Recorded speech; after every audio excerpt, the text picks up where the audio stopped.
Bonjour à tous et à toutes, je suis Thomas Louis et bienvenue dans La Quille, le podcast où on parle de culture avec ceux et celles qui la font. Nous sommes en pleine rentrée littéraire d'hiver et vous l'aurez peut-être compris si vous me suivez sur les réseaux sociaux, notamment sur Instagram, c'est un moment que j'adore, tout comme la rentrée de septembre. Mais il est évidemment impossible de lire tous les livres qui sortent pendant ces périodes et la magie de tout ça, c'est qu'on tombe sur des ouvrages un peu plus tard pour d'autres raisons. Ces livres, ils existent bien au-delà du temps donné où on place le projecteur sur leurs auteurs et leurs autrices. C'est le cas du livre de Djaïli Amadou Amal, Les Impatientes, publié aux éditions Emmanuel Colas, qui a reçu le prix Goncourt des lycéens 2020. Les Impatientes, c'est l'histoire de 3 femmes du Sahel, Ramla, Hindou et Safira. Leurs destins se rejoignent autour de thèmes très chers à Djaïli Amadou Amal, qu'elle a elle-même vécu au Cameroun. La polygamie, le viol conjugal, les violences économiques faites aux femmes.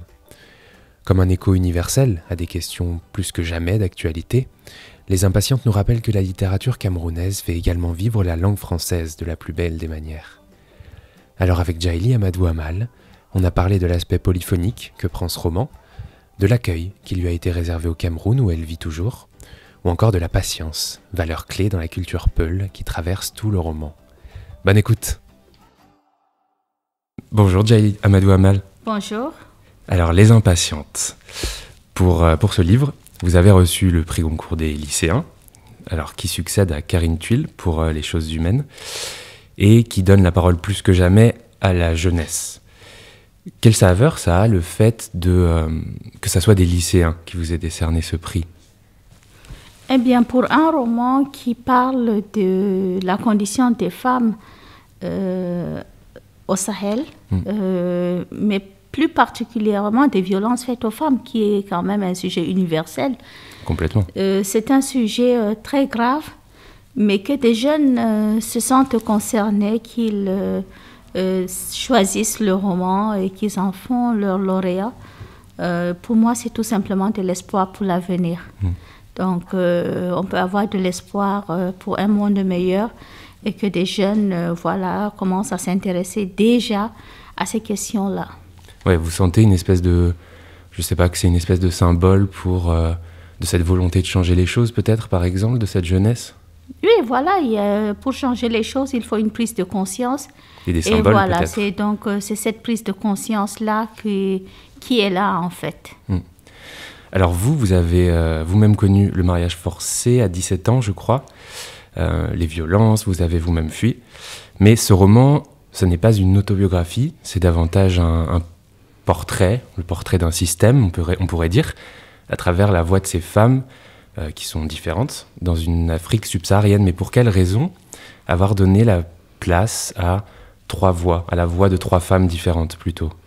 Eh bien, c'est comme ça que je le sentais. Ce n'est pas une autobiographie, mais c'est quand même... je le dis en début de roman, tous les faits sont inspirés des faits authentiques. Ouais. Et donc, pour moi, c'était très important de pouvoir donner la voix à ces femmes qui n'ont pas de voix, de pouvoir dire tout haut ce que toutes les femmes pensent tout bas et tout ce qu'elles vivent, en fait. Contre cette espèce de système, on pourrait l'appeler? Voilà, c'est un système et comment on se bat patriarcat et qui impose aux femmes le silence, la soumission et l'acceptation, tout simplement, la résignation. Et comment on se bat contre ce système contre des valeurs qu'on apprend dès le plus jeune âge? Eh bien, justement, c'est ça, la marche du monde fait en sorte aussi qu'on est plus ouvert. Nous sommes toutes, plus ou moins, au moins c'est dans les zones urbaines, connectés, avec accès aussi à la télévision, etc. Ce qui fait que les jeunes aspirent aussi à autre chose, tout en restant attachés aux valeurs et aux traditions. Maintenant, les traditions, les valeurs sont des choses très importantes dans une vie, tant qu'elles ne créent pas de souffrance et qu'elles apportent du bonheur. Donc, nous devons prendre le meilleur de nos traditions et tout simplement nous débarrasser de tout ce qui entrave nos vies et de tout ce qui nous rend malheureux. Ça passe par quoi? Ça passe par l'éducation? Ça passe par peut-être l'association que vous avez créée, Femmes du Sahel? Eh bien, ça passe d'abord, oui, par l'éducation, mais par la prise de conscience. Ouais. L'association s'attelle à ça, en fait. Donc l'association a été créée en 2012, elle s'appelle Femmes du Sahel et elle œuvre pour la défense du droit des filles et à l'éducation aussi. À l'éducation. Au Cameroun, en l'occurrence. Encourager ou plutôt scolariser les petites filles qui vivent dans la précarité. Donc nous avons un pourcentage de 80% de filles. Parce qu'évidemment, quand un petit garçon a besoin d'aide, nous n'allons pas le rejeter parce que c'est un garçon. Donc, nous avons environ 80% de filles et 20% de garçons. Donc, nous scolarisons les enfants avec une prise en charge totale de leur scolarité. Donc, ça, c'est une partie concrète pour l'aide à l'éducation. Mais une partie aussi qui est très importante, c'est la sensibilisation. Dans les collèges, dans les lycées, pour les filles sur l'importance de l'éducation, l'éducation des filles comme vecteur de développement, puis comment se prémunir de mariages précoces et forcés et de toutes sortes de violences. Justement, en parlant de mariage forcé, ce qu'on découvre dans ce livre, dans Les Impatientes, c'est qu'un mariage forcé, c'est peut-être plus pernicieux qu'on pourrait le croire. C'est avant toute chose une affaire de persuasion, de prise de sentiment de la femme, comme une sorte un peu de chantage affectif en fait. L'idée, c'est d'arriver à se résigner et à accepter le mariage pour la femme, c'est ça? Oui, voilà, ça reste, ça se passe toujours par la persuasion, par le chantage affectif. On persuade l'enfant que c'est pour son bien. Ouais. Évidemment, on est soi-même persuadé que c'est pour le bien de l'enfant. Bien sûr, parce qu'on aime son enfant. Évidemment, voilà, tous les parents aiment leur enfant. Ceci dit, le mariage précoce et forcé crée quand même d'énormes dégâts, puisqu'elle entraîne aussi d'autres sortes de violences, des viols conjugales, les violences physiques, mais également les violences économiques, puisque la fille qui est mariée très jeune reste dépendante financièrement toute sa vie et donc n'a pas droit à la parole. Mais il faut souligner quand même que généralement, on le voit aussi bien dans le roman que les violences sont perpétuées par les femmes elles-mêmes, parce que justement, elles ne connaissent rien d'autre. Et donc, même une femme qui est mariée très très jeune et qui a eu ses enfants jeunes, qui a subi beaucoup de choses, persuade quand même ses filles de suivre le même chemin parce qu'elle ne voit pas d'autre chemin en fait et que pour elle, c'est le meilleur pour une fille en fait. Et dans le livre, la polygamie, elle installe un espèce de climat de rivalité. Et ça dit quoi en fait de ce système? Ça dit qu'une épouse, ça n'est pas une amie, mais c'est une rivale qui va avoir ses propres enfants et que ce système est un peu fourbe? Eh bien, la polygamie, il faut le savoir, crée des souffrances parce que c'est toujours une décision unilatérale. Ouais. En Occident, il existe bien des systèmes, ou plutôt des styles de vie où on accepte aisément le polyamour et autres. Mais c'est une décision ensemble qu'un couple prend de choisir telle ou telle façon de vivre et personne ne va juger ça. Maintenant, dans la polygamie, le problème qui se pose, c'est pas l'idée même que l'homme a 2 ou 3 ou plusieurs épouses, c'est l'idée qu'il impose ce style de vie à sa femme et même à la nouvelle qui arrive et que ces femmes-là n'ont rien à voir ensemble et n'ont pas forcément envie de se partager l'amour de l'homme, mais également tout ce qu'il y a autour de ça, c'est-à-dire une femme, par exemple, qui vivait seule avec son époux et et la famille a peut-être un certain, un chiffre de revenus. Évidemment, quand il y a une deuxième femme, c'est divisé par 2. Ouais. Et en même temps, les questions d'héritage, de l'éducation des futurs enfants, etc. Donc, c'est tout ça que les femmes n'ont pas envie de vivre, surtout parce qu'on ne leur demande pas leur avis. Et puis, elles ne voient pas où se trouve leur intérêt d'accepter ça. Ouais. Et pour revenir aux violences économiques, vous parlez également de l'importance du diplôme comme le premier mari de la femme. Oui, mais aujourd'hui, c'est ce qu'il faut dire aux filles, parce que les filles ont tendance, même celles qui aspirent à une autre vie, à se dire tout simplement que c'est le mari qui prend en charge. Ouais. Quelque part dans nos sociétés, puisque là je décris une société plutôt musulmane et tout, ça c'est aussi encouragé par l'islam parce que c'est l'homme qui a la responsabilité du gîte et du couvert et de tout ce qui s'ensuit, la santé et tout ça. Et donc, du coup, la femme, même si elle gagne de l'argent, c'est de l'argent qui lui appartient en propre et qu'elle n'est pas obligée de contribuer à ces charges-là. Donc, avec cette idée, justement, les filles se disent, je n'ai pas besoin d'avoir de diplôme, je n'ai pas besoin de faire des grandes études. De toutes les façons, je serai prise en charge. Mais qui dit prise en charge totalement, dit aussi soumission totale, en fait. C'est tout simplement ça. Si vous êtes totalement dépendante d'une personne, vous ne pouvez pas lui dire non. Vous êtes obligé tout simplement d'accepter tout ce qu'elle veut et c'est elle qui gère votre vie. Donc, c'est aussi ça qu'il faut démontrer aux filles et qu'en fait, elles ne sont pas handicapées, elles sont intelligentes, elles sont totalement capables de se prendre en charge, de faire d'aussi longues études que les garçons, d'avoir d'aussi grands diplômes que les garçons. Dans le milieu rural, même si c'est de faire, voilà, d'aller au champ et de faire tout ce qu'un homme peut faire. Donc, il n'y a donc aucune raison que délibérément, elles acceptent tout simplement d'être dépendantes toute leur vie. C'est la paresse. Alors, vous êtes à Paris quelques jours seulement, vous vivez au Cameroun. 1 mois, oui. 1 mois. Quelle a été la réaction sur place? Vous avez, je crois, été même félicité par le chef d'État en personne. Eh oui, voilà, c'est au-delà de tout ce que raconte le roman et tout ça, mais il y a aussi la littérature. Bien sûr. Et la littérature camerounaise et africaine, et la francophonie aussi, qui brille quand même à Paris et à l'international. Oui, tout le monde a été content. C'est un prix qui revient au pays et qui, une fois de plus, il faut le démontrer, montre à quel point la littérature camerounaise est en plein essor et brille et continue de briller. Et voilà, et donc oui, j'ai bien reçu une lettre de félicitations du chef de l'État camerounais et de ses ministres, etc., des hommes politiques. Et voilà, des encouragements de toutes parts. Et ça, évidemment, ça encourage à continuer. Alors, c'est votre 3e roman, mais c'est le premier qui a été publié en France. Vous avez toujours écrit sur la condition des femmes. Pour quelles raisons? Eh bien, je pense qu'il est temps aussi que les femmes s'occupent de leurs problèmes. Pour moi, c'est important D'abord, je le sens comme ça. Mais c'est important aussi de pouvoir faire une littérature engagée, mais engagée pour des causes aussi qui vous tiennent à cœur.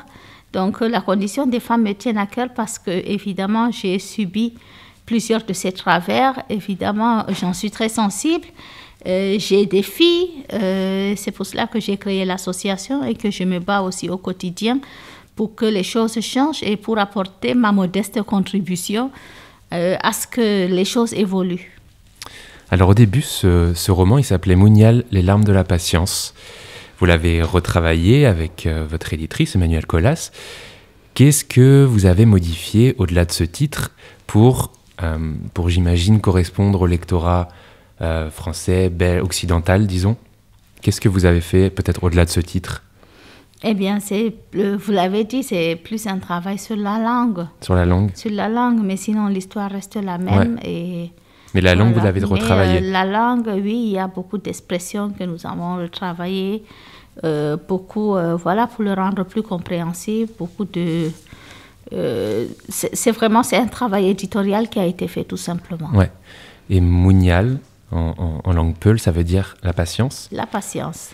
Dans ce livre, il y a beaucoup de silence, mais il y a beaucoup de silence forcé.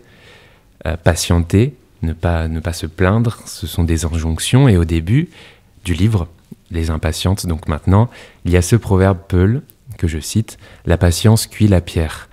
Ça veut dire quoi? Ça veut dire que la patience permet de tout faire, que l'attente permet de tout faire? Voilà, il faut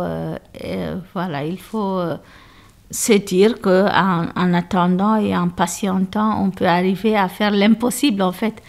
Donc, voilà, dans la langue peul, on parle beaucoup par parabole. Ouais.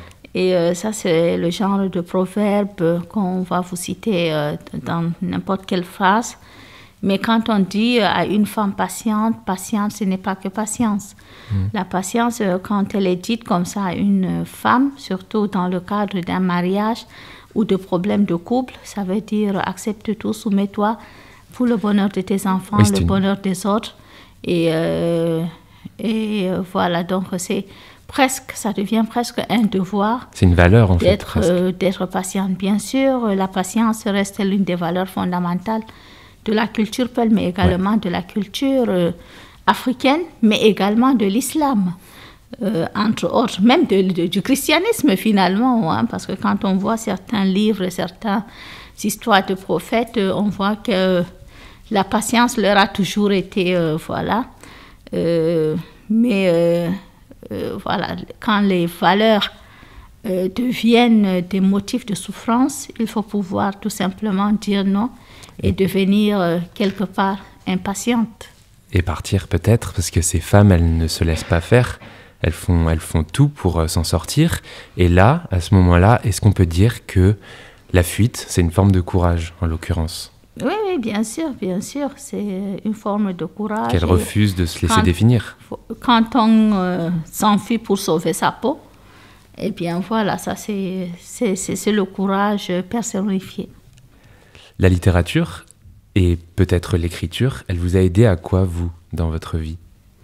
Eh bien, elle m'a d'abord aidé à prendre conscience des choses, à me dire que voilà, il y a le mariage précoce et forcé dans ma société, me rendre compte que c'est pas normal.